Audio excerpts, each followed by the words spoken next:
All right, well, thank you for joining us remotely on Facebook, whether live or later on. Thank you all for being here in the building tonight. We're continuing our class.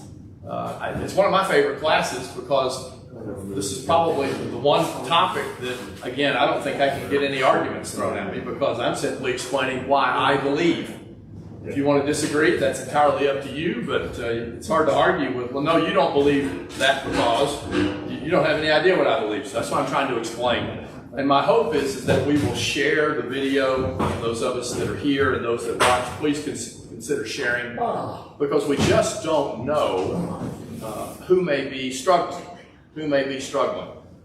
Last week we talked about the cosmological argument, which really just boils down to anything that begins to exist requires a cause.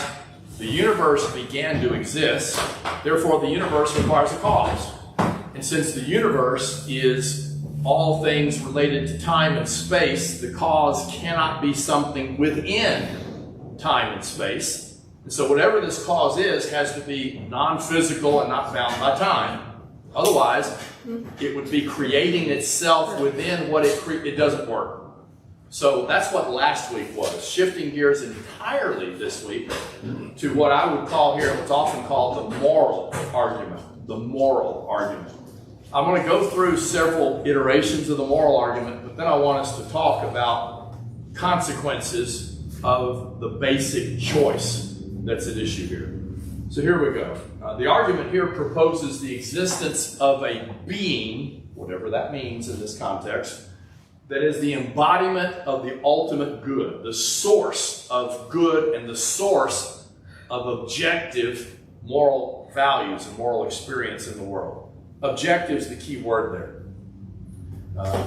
You may like spaghetti. You may not. We'll assume you do. And you may not like spaghetti. Your liking is subjective, right? Objective is something that is simply true because it's true. It's not subject to belief or your feelings about something. I mean, I like blue, apparently, right? And you may hate blue. But that's subjective for me liking blue versus you not liking blue. What we're talking about here is that there are objective moral values. There really are things that are right. There really are things that are good. There really are things that are wrong. And there really are things that are evil.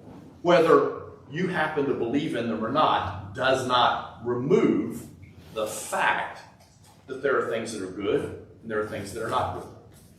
The reasoning at the heart of the moral argument, in fact, goes all the way back to Plato. So this is hardly some Christian invention. He argued that things have goodness, quote marks here, goodness, this quality of goodness, insofar as in some relation to the good by which it's measured.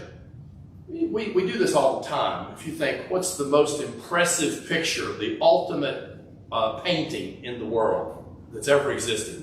Maybe it's the Mona Lisa. Again, we could argue about that. Suppose it is. And then you have my stick figure picture that I might draw. If you say mine is good, it's only somehow in relationship to something worse. There's gradual increases of good, but there would be some theme that we are evaluating something in.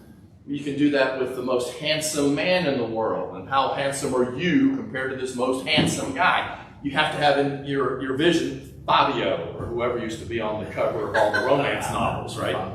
Flip the hair back and all this kind of stuff. Things have goodness, Plato said, in relationship to how close they are to the good. And he said this standard of the good has to exist, or we never could evaluate something as good or not good. With the advent of Christianity, Christian theism, this good by which things are evaluated, of course, came to be identified with God, but it works even if you're not from a Christian background. Thomas Aquinas, from the Middle Ages, one of the greatest theologians in the Middle Ages, he had a fourth way argument to show God existed that's kind of a form of a moral argument. He observed, similar to what I just kind of said, that in the world, there's a gradation, a gradual difference in values. Some things are more good. Some things are more noble. and so on than other things.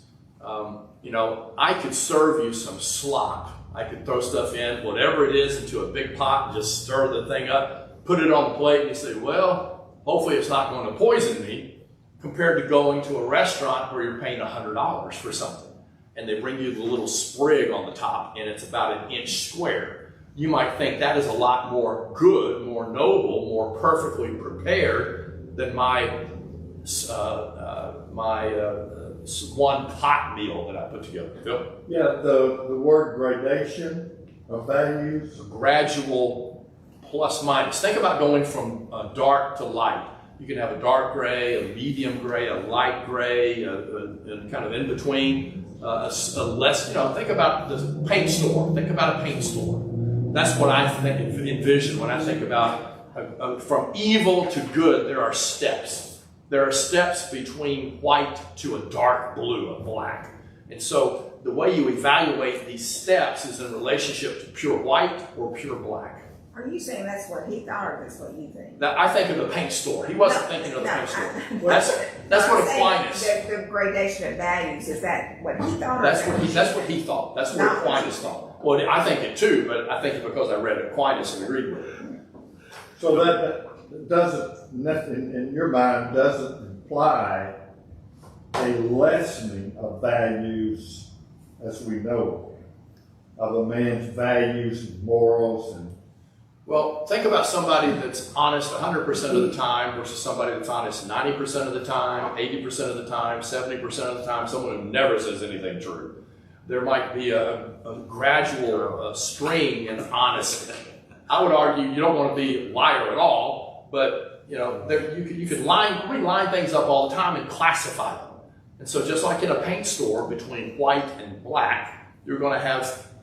If you only had gray, right, colorblind or something like that, you would be able to line up the paint cans based on some evaluation, but you would have to have a starting point to understand what is black. You have to have something to say what is white. So in morals, Aquinas argued that we always have to have some ultimate good as a starting point to decide this is better than this. How would you know unless you have some feeling for what the good is? And that was Plato's argument as well. Just hang with me for a little bit. Hang with me. These gradual variations, these classifications, more gray, less gray, more good, less good, approach some superlative standard. So you get to some point where you can't be any darker than this from a color perspective. And so Aquinas argued there's going to be some point where you reach some ultimate good, gooder than which, right, it can't possibly be. And so everything in this world is going to be judged. You could judge everything in comparison to ultimate good, whatever that was. And of course, Christian theism said that's God. Plato said it's the good, whatever that is and wherever it came from.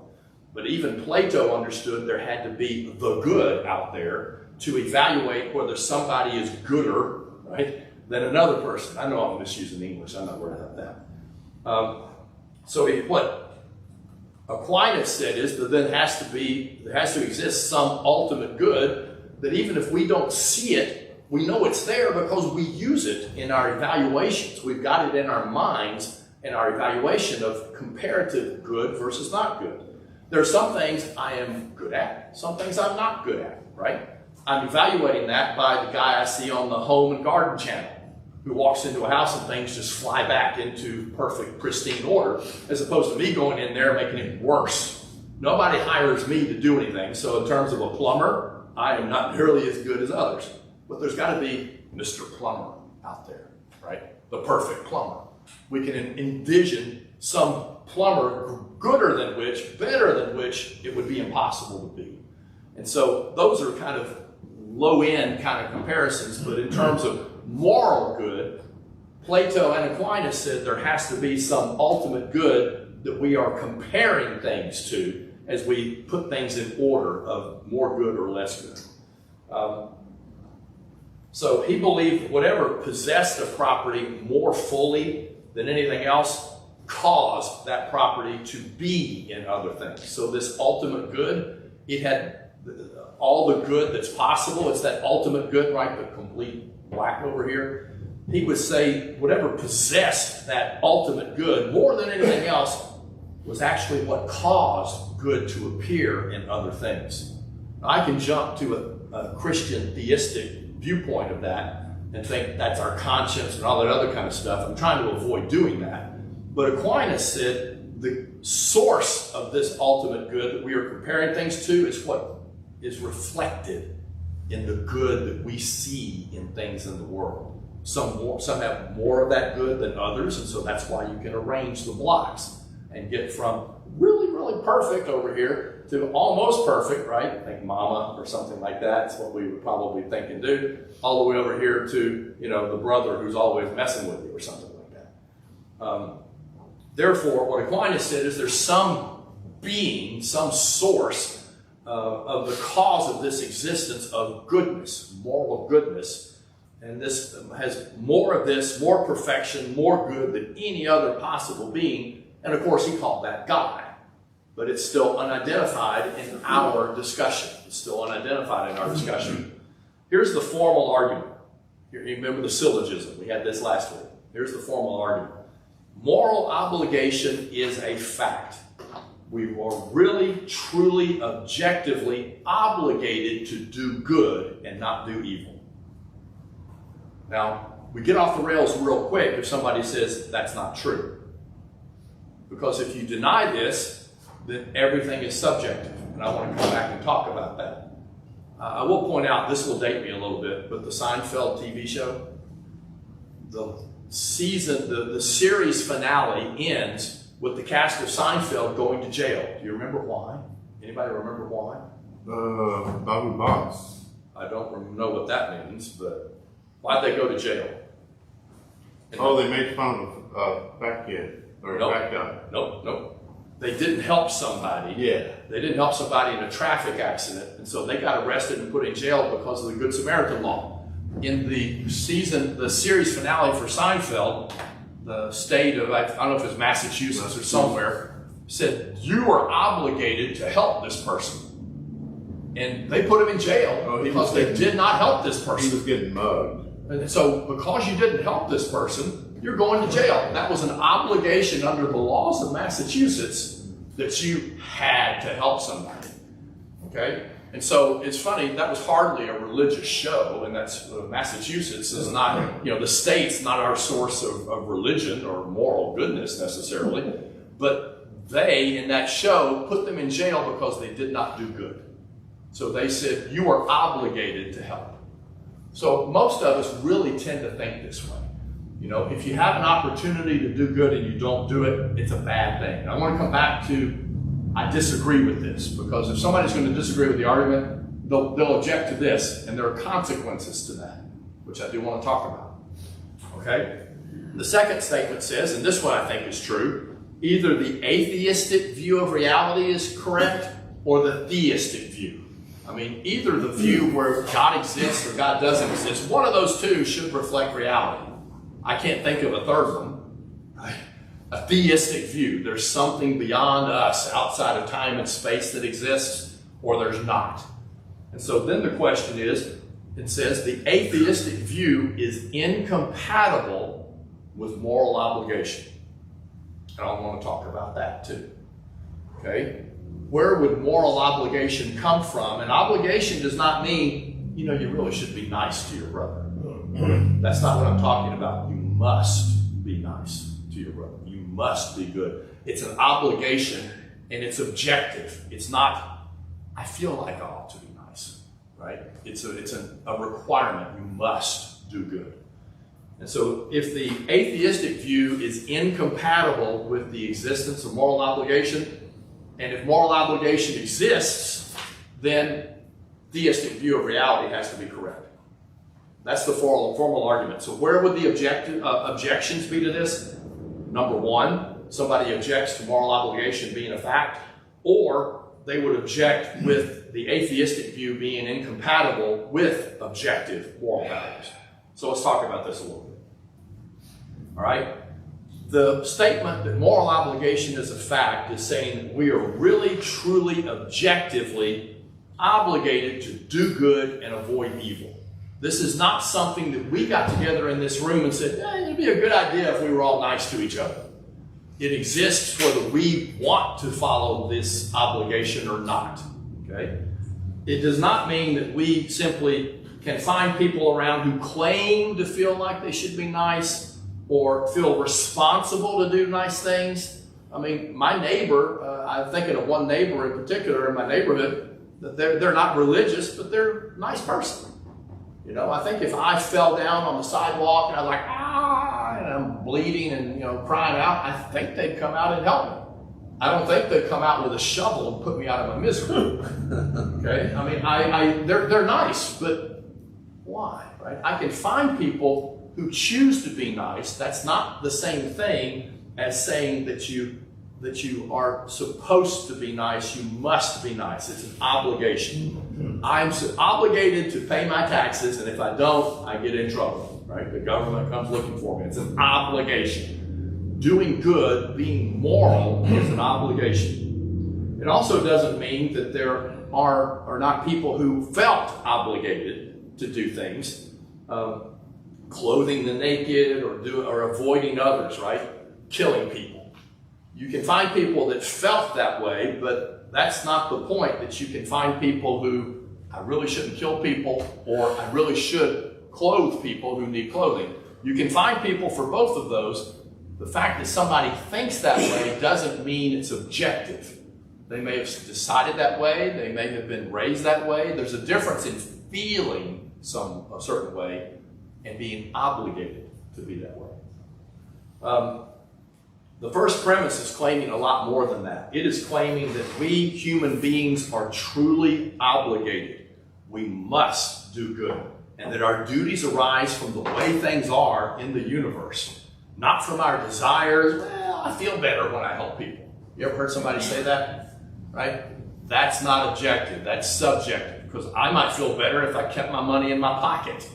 Right? I might feel better if that there were fewer people on the earth, because then there wouldn't be as much demand for things I want. I mean, people can feel all sorts of ways. It's not simply from our desires or subjective feelings. It is claiming that our moral values are obligations themselves. They're not merely the belief in moral values, but the moral values, these obligations, are real.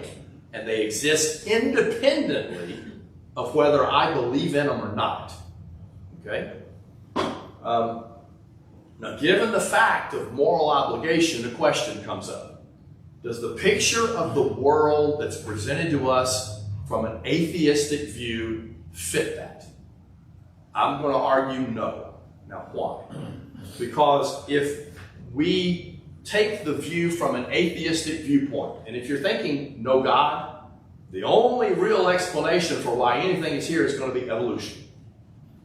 Sometime 4.5 billion years ago in a warm pond somewhere, as Darwin said, you had just the right conditions and something was squiggling around and became an amoeba. It wasn't an amoeba, but life arose. And over 4.5 billion years, the long struggle has come so that humans are now here, even though it never had us in mind. There's no guiding force to evolution. There's no force at all. We're talking atheism here. And so we're here, right? Well, how much moral obligation is there in the savannas of Africa, in the jungles of Southeast Asia? Do you see much of that when an animal is injured and the ants come out? Are they worried about trying to help the animal that's injured? We even have a phrase for it, right? We say, dog eat dog. Life is short and brutish. And so in an atheistic world, what would tell you you're obligated to do anything? Because there's no purpose. There can't be a purpose based on us having, we're told evolution has no guiding purpose. Morals are simply, in that situation, something we all have agreed upon. It's like playing Monopoly. There are rules in Monopoly, and supposedly when you cheat at Monopoly, you're going against the rules. You're not being moral according to the rules of Monopoly. So if you hand Boardwalk to your wife, right, you're not playing by the rules, but we made up the rules. And so the laws that we have from an atheistic standpoint The laws that we have against murder, against theft, against, there's not even a law against lying, but most of us would say that's wrong. Laws against, not parking in a no parking zone. Those are totally subjective. We've all made them up. And not every civilization, not every group of people or nation has made up the same laws. The example I'm going to come to is, how about Germany in the 1930s? They had a country, right? Elected officials. They decided they wanted a dictator. Why is it wrong? Please understand me, I'm using a hypothetical here. Why is it wrong that they decided they wanted fewer Jewish people around? In an atheistic world where we are simply the products of evolution, no God, our morals of you shouldn't do that is what we have decided collectively. And if you decide something else,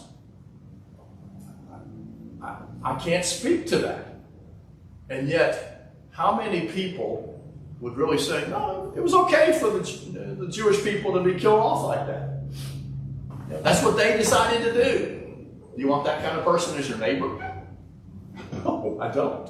If I collapse on the sidewalk in front of that house, I'm going to be more worried about myself.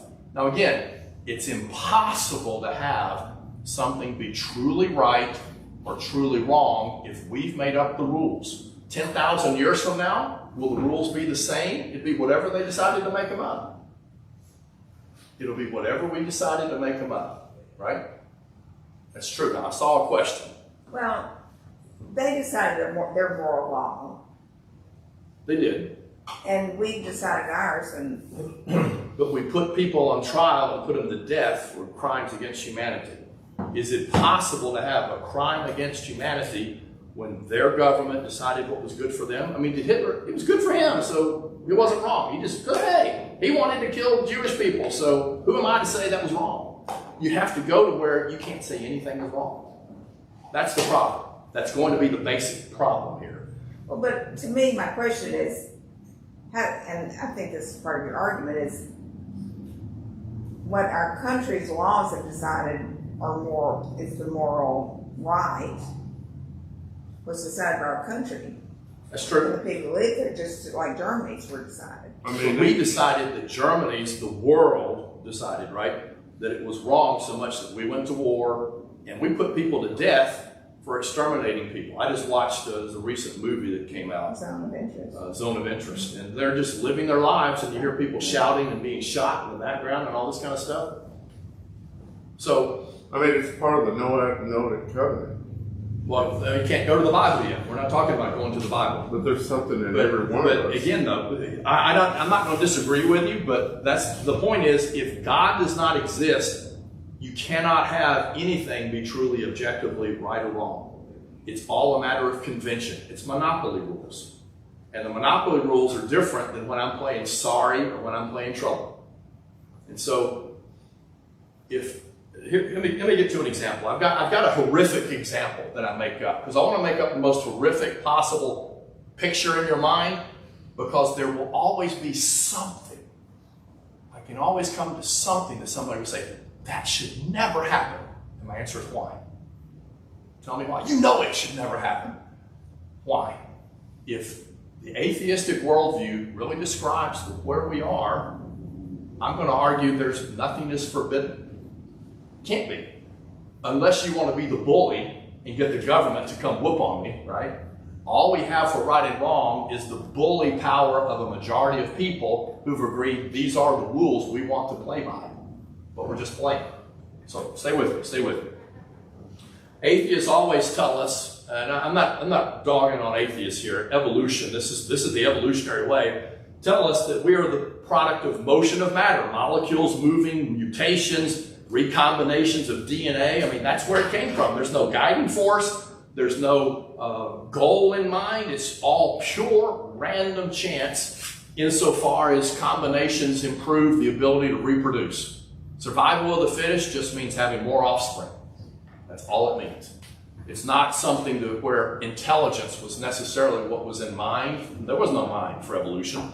unless intelligence allows people to have more offspring. That's organic evolution, and it is. I'm not mischaracterizing organic evolution. There is no purpose.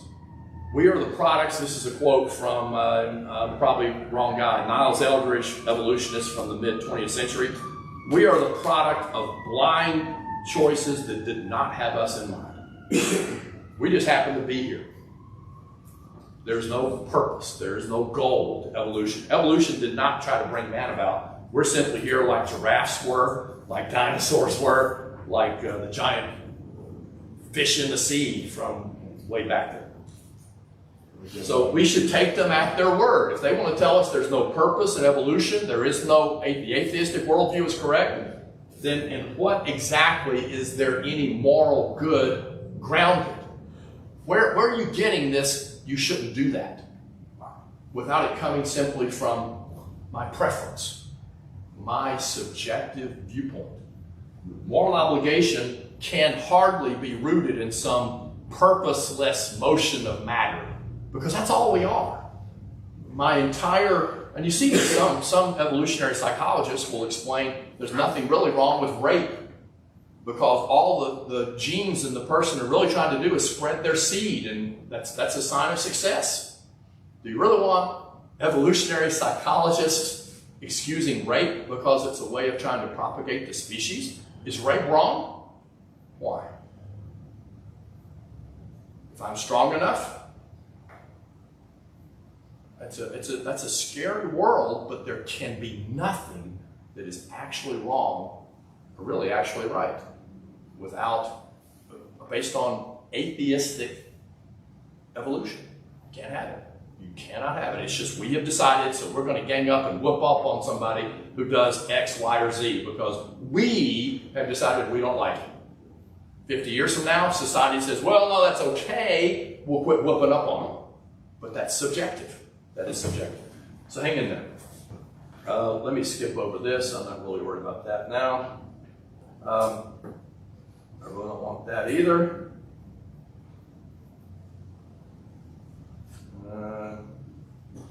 Because I've been talking about this, right? As I say here, how could we ever hold a nation or group of people accountable for atrocities? What on earth do we mean by atrocities? Doing something that I just don't like. You see how I would suspect that's hard to swallow. How can I say that the extermination of 6 million Jews, how can I say that, Pol Pot in Cambodia with the killing fields, he just decided he wanted fewer people on the land that he called his country. Who am I to judge that was wrong? Who am I to judge that was wrong? Yeah, you judge based on the moral values, which are subjective, which we have made up. Whether subjective or not. That's true, but that doesn't make it wrong. That just means you don't like it. I mean, just think about it, right? You don't like spaghetti. I do. Well, you stay over there. Leave me alone. Let me eat my spaghetti. Well, we don't do that. We don't. We did World War II, right? We put people to death because they ran the concentration camps. Why? Should we have? If the atheistic worldview is correct, there's no, other than the bully power of mob violence, that's the only reason anybody's ever punished for anything. So here's my example. Let's see if I can get to it. It's over here somewhere. Well, the Nazi Holocaust. After all, Hitler was just doing what was good for him, right? I mean, come on, we give Hitler a bad rap. I mean, he was in power, so he used it. Got rid of some people, took their stuff, burned their bones, had the dust float down out of the sky. I mean, right and wrong, from an atheistic viewpoint, are just collective decisions that society makes. That's all they are. They're just collective decisions. And what's right in America would not necessarily have been right in Germany. And what's right in Germany wasn't here, but live and let live. Or in this case, live and let exterminate. So if there's back to the spectrum we talked about, Yep. if there's a collective good, white, or collective Dark blue, whatever it is. black, whatever, blue, If that's the argument that this collective goodness exists, then by definition, extinguishing the Jews and other acts of moral turpitude would not fly, would not ever. The pure good Yeah. only exists if you accept the theistic view of the world. You can't have pure good. There's no way to have pure good. There's just, we've decided this is good, and that's not objective. That is a subjective decision. According to a religious viewpoint, you're absolutely correct. That is why we don't let people just extinguish whole groups of people. How about a more recent example? Think social justice. That's very important to me. We should not mistreat groups of people in society. We shouldn't. Why? If one group's more powerful than another, who cares? You know, we had the phrase, Black Lives Matter, which is a very important phrase. If we're not in a theistic worldview, no lives matter. None. Yours doesn't. Mine doesn't. How can it? I'm just an animal, every bit as much as the warthog out on the African plain. And the warthog dying doesn't change the world. Same thing with me. And we have decided in this room, nobody's pulling out machetes and trying to cut me into pieces. Thank you all very much for that, right? But in our societies, to make society function, we have adopted subjective rules of behaviors that we don't want because it would be chaos if not. That doesn't make them objective. It does not. It doesn't mean it's really right. It's monopoly rules. The rules are different in Monopoly than they are in Sorry, than they are in poker. And so you can't have, this is always wrong. Think about that. What is always wrong? How do you answer that without some source of ultimate good? Let me find the example I was wanting to use. All right, here you go. Is there anything that should never be allowed to happen? Now, if you answer, someone will say, well, you know, like stealing, you should never steal. Somebody say, well, you can steal to feed the hungry. Okay, I know I've heard that, right? I mean, stealing, yeah, it's bad, but I'm going to steal to feed the hungry, that kind of stuff. So the evil of theft, you might say, is relative. Well, this next point is a bit graphic, but I had to come up with something that would be no excuse for. Okay, theft, I can see this excuse. I've heard this excuse. So my apologies, but here goes. What about raping, murdering, and then eating a 2-year-old child? Any excuse for that? No. Why not? A man is in the desert, no one within 1,000 miles of him, and for some reason here comes a 2-year-old child walking across the sand. The man rapes the child, kills the child, and eats the child, and goes on about his business. If atheism is correct, that is not wrong. It can't be, because that's just you having your preference for how people should behave. And that's the choice that lies before us. The moral argument says, no, there are some things that should never happen. That is always going to be wrong. The alternative says, I don't agree with that. Now, in this one, almost certainly people are going to say, yeah, that should never happen. Why not? Tell me why not if we are the product of evolution with no divine being in existence at all. 1,000 years from now, could a society be here that decides to kill and rape neighboring children and eat them when they come in? Sure. We've already had a society that killed people because they were from a Jewish background. Put them in ovens. What's wrong with that future society? Okay, and I used other examples. I tried to help a friend of mine I worked with. Is this wrong? Should this ever happen? He said, no. Well, what if they decide 100 years from now that that's okay? Well, that's up to them. And he illustrated the point perfectly. Because it's just what people have decided at the moment. Now, at the margin, I can understand the theft to feed somebody. I mean, you know, if you're starving to death, maybe you would steal. I understand trade-offs that you're trying to think, but think about this example right there. Should that ever be allowed to happen without any consequences? Is that wrong?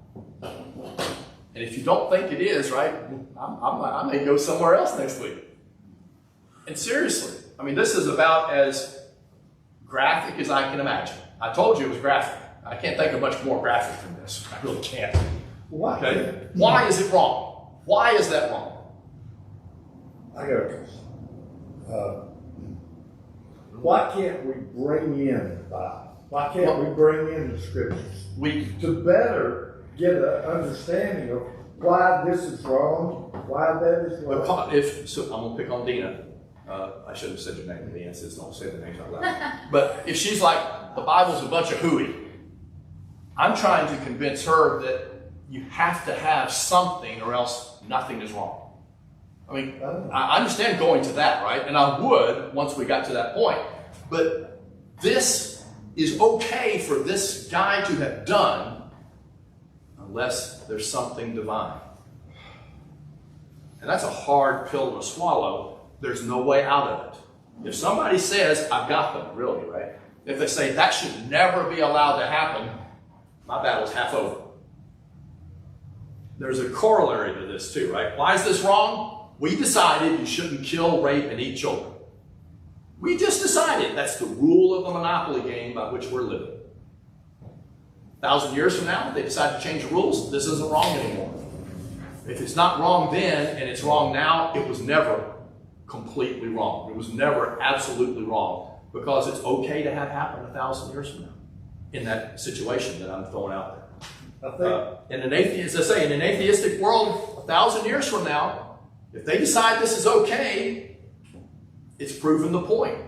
Should this ever happen, an atheistic world has to say, I don't know. It depends. Where does it say God gave them up? That's in Romans 1. Well, but think how much our society is changing, what things are now acceptable that were not. Yeah. I mean, it's fluid, apparently, for a lot of people. Society is fluid, that's correct. It is. I mean, the question yes, is, I understand this is such a horrible thing, but 100 years ago, some things that people now do were considered horrible things. I don't disagree with that either. I mean, he takes us through the different shades. Like you're saying, the devil never gets you like one from here to here. He slowly eats at you. Every society. The real question is, I'm trying to get somebody to recognize I can't live my life where it would be okay for a man to rape, kill, and eat a 2-year-old. I have to commit my life to that being okay sometime, somewhere. That shouldn't be a hard sell. That's why I came up with this example. I started thinking, what's the most revolting thing I can possibly imagine? This was close, right? And so the choice is not immorality or morality. It's morality or being amoral. No morals. Now, if you run across somebody today that's amoral, we call those individuals psychopaths. We put them in jail because they have no sense of right and wrong. Well, from an atheistic viewpoint, you big bullies, why are you putting that person in jail? Why can't he just kill his neighbors? Who are you to say he can't do that? Well, we're a bunch of bullies, and we've made our rules for our monopoly game and said, well, you shouldn't kill people. You really shouldn't. That makes for waves in our neighborhoods. He's just reacting to his environment. Or it could be he's reacting to his environment. Remember, Hitler's Germany decided it was okay to gas the Jews. Yeah. How can I possibly argue for racial justice, social justice, if I don't think anything's really wrong? Tough luck is really the response. And so that, I think, is one of the ends for society today. A number of people, my suspicion is, a number of individuals who focus on social justice, and I'm glad that people do, aren't very religious in their outlook. Then why do you care about social justice? I mean, why shouldn't the strong person take advantage of the weak? The biggest gorilla runs off the other gorilla so he can keep all the female gorillas to himself. That's the way the jungle is. And all we are is a jungle wearing clothes. And again, for those of you at home, my apologies. I know this is coming across as a real downer, but it's really important. It's really important. Which view is compatible with real moral obligation? I would suggest the religious view is really the only way to go. Otherwise, you're committing yourself to the idea nothing is ever absolutely wrong. Amen. I can't live. How can somebody that's living that way hasn't really thought it through, right? So think about this. Picture in your mind the nicest, goodest. I know again bad English. That's okay. The nicest, goodest person you've ever known or ever heard about. Okay. Now you may think your mom. Think of it, but if a public figure, who would you think is the embodiment of being good? Anybody? Anybody that's ever lived or lived the last 100 years or something? Billy Graham. Billy Graham. Mother Teresa. Mother Teresa is usually given, right? Mother Teresa. She lived in the streets, lived in the gutters, helping people. She certainly wasn't trying to get rich, right? So Mother Teresa, how about the worst person who's ever lived or in the last 100 years? Who's the most evil person who's ever lived? We talked about Hitler. What about other than Hitler? He's an easy one. In our lifetime? Somebody you know. I mean, think Osama bin Laden would have been popular 20 years ago. Saddam Hussein, maybe. Pol Pot, the killing fields in Cambodia, that was horrible. Right? All right. What's the difference between Hitler and Mother Teresa? They both just did what was right for them. To reject a religious view of reality says there was no difference. Mother Teresa lived in the gutters and tried to help people and hug them as they were dying. She did what she wanted to do. Hitler did what he wanted to do. What's the difference between your mother and Hitler? Hopefully you know there's a difference. Hopefully you don't think your mom was Hitler, right? But between your mama and Hitler, there's no difference. There can't be a difference because there are no differences. There's nothing right and there's nothing wrong. Yeah, With there's an a lot of atheistic people like viewpoint. that. There's nothing wrong.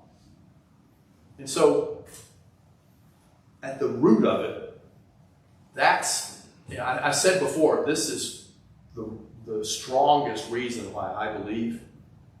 Otherwise, everything is permissible. Nothing is forbidden.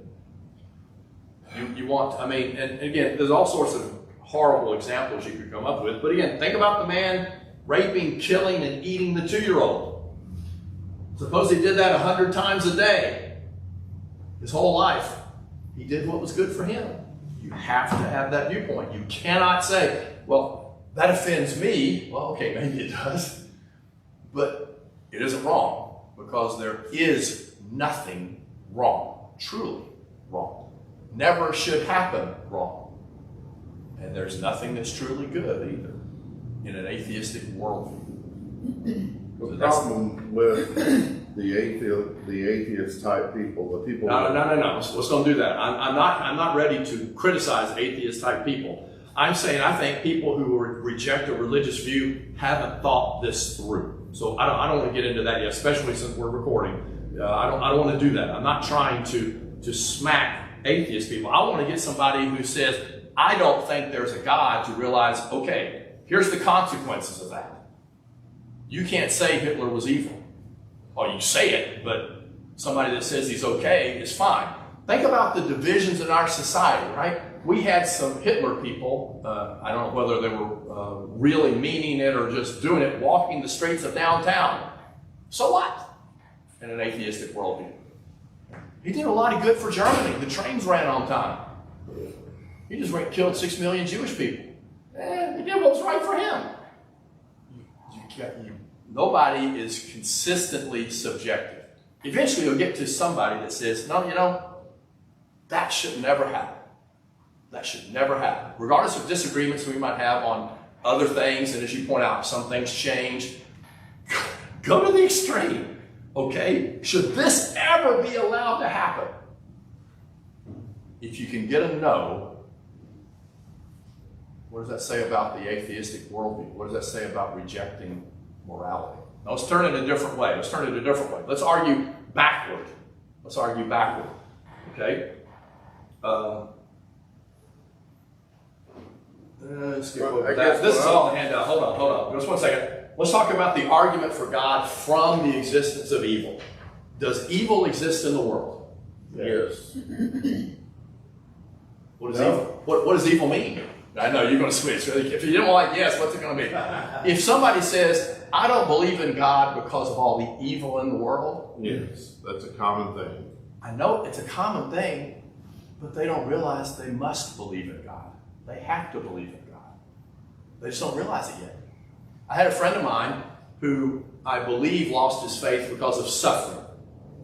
He thought suffering's evil. How can a good God allow suffering? Okay? So therefore, there cannot be a God. Once you eliminate God, you eliminate evil. If you're going to say evil exists, the only way you can say evil exists is to say that you're measuring it. Think of Aquinas, think of Plato. You've got in mind what the good is. You've got some ultimate source of good. You have to have God in order to have evil. So look at the argument here, right? The presence of evil in the world, I would argue, actually demonstrates the existence of God, the necessity for God. Because there wouldn't be any objective distinction, as we've been arguing, between good and evil. It's just monopoly rules. And come on, I mean, if you decided at your house to play Monopoly where you could cheat and give property to your wife, those are your rules. It's your house, you do what you want. I may do it differently in my house, but that should never be allowed to happen, right? Those are just your house rules. So, in some sense, the existence of God does cause people to wonder, the existence of evil does cause people to wonder whether God's really there. But in another sense, it requires the existence of God. So as I say here, picking out the evil people in the past, the only way to think Hitler was evil, the only way to think Saddam Hussein was evil, and Mother Teresa was good is to have some way to judge. Or you're just saying, they seem like they were good. 100 years from now, 1,000 years from now, Mother Teresa may be the most evil person in the world to people. It's subjective, right? It's the difference between subjective and the other. So our two options are subjective morality in everything or objective morality. Things that anything is okay at some point in time, including raping, killing, and eating the 2-year-old. You've got to sign up and say that's okay under certain circumstances, because I cannot say that would always be wrong. Or you've got something objective. That should never happen in all of time and space. 1 billion years from now, that's still wrong. And the only way to have that is to have some external reality to compare it to. So the moral argument says there are objective differences, and these are not merely preferences. Someone considering giving up their faith in God has to say there's no difference between Hitler and Mother Teresa. Not really. Sure, Hitler had a lot of stuff, and Mother Teresa didn't wash and was living in the gutter. But at the base level, they both were doing what they wanted to do. There's no evil or goodness in them. Each one was doing what was right in their own eyes. And so it requires some external existence of God to have good and evil. You cannot have evil without God. You just can't. And you go back to the worst, horrible thing that you can possibly imagine. And so, the way I look at it again is, your choices are morality or no morality. Not immorality, but no morality. And the only people that practice that consistently, when we find out about it, get put in prison. Right? They do. They are locked up because they are a menace to society. They can't tell right and wrong. We view that as a brain disease. But that's the actual meaning of an atheistic worldview. There's nothing that's really right or wrong. Somebody that's doing good, somebody that's an atheist can be a good person, don't get me wrong, but they're just choosing to be a good person. It's subjective. There's no real reason other than I want to, or I feel better about it. Hitler, Mother Teresa. My mother, Saddam Hussein. Came in late, right? Yeah, no, I'm kidding. The moral argument is, in many ways, the strongest reason why I cannot imagine turning away from God, because it would mean seeing no distinctions between anyone or anything based on any behavior. I would punt social justice. I would punt rules, laws, and regulations. I would punt caring what anybody else thought. Why would I care? I'm here as the product of a 4 billion year long line of purposeless mutations. I happen to be conscious, but that just means great. I get to plan what I want to do next. And whatever I can get away with. I can choose to be good for fear of going to jail, but that's because you guys are a mob. And if I do something you all decide you don't like, you put me in jail. Shame on all of you for thinking you know right and wrong when you really don't. So if somebody says that should never happen, to an extent you've really got it. Why? Why should that never happen? Explain that to me. No, so sorry for sounding irritated. I get worked up on this. Things really matter. And if you don't believe in God, you're telling the world and yourself that they don't. It's a hard way to live, but that's what it says. So if you don't believe in God, nothing matters. Are we really just dust in the wind, to quote the Kansas song? If we are, you can't make me do anything. You can't expect me to do anything. I do what I want. I'm going to blow wherever the wind blows me. Yes? I know that you said that, if you're atheistic and you live that way, where there's no right or wrong, then you end up in jail. But do you know, are there atheistic people who do believe that that's the case, that there's truly no right or wrong, but they because of society continue to live with the society norms, but overall they see it that way? Or is it typically that they are not looking at it in that way? Certainly, many. I know I have friends who are atheists. They don't believe, and they're good people. I would too. Like I would give my wallet to them. It'd be the same in a year. They're not going to steal. They're not going to do these evil things. They're not. Right. But there's no reason why they would be that way. Right. That's the problem. It's not. And if you run into somebody who really thinks that way and they're just pretending, you don't want them as a neighbor, because those are the ones that will wake up in the middle of the night with a blade running through your house. What pretending? What are you talking about? They're pretending to be going along with society and rules and regulations, but they really don't think anything's wrong. That's the problem. I think many people, look, the religious view of reality has been in force or in place for a rather long time. And much of our society shows some residual effects to one degree or another from having a religious viewpoint.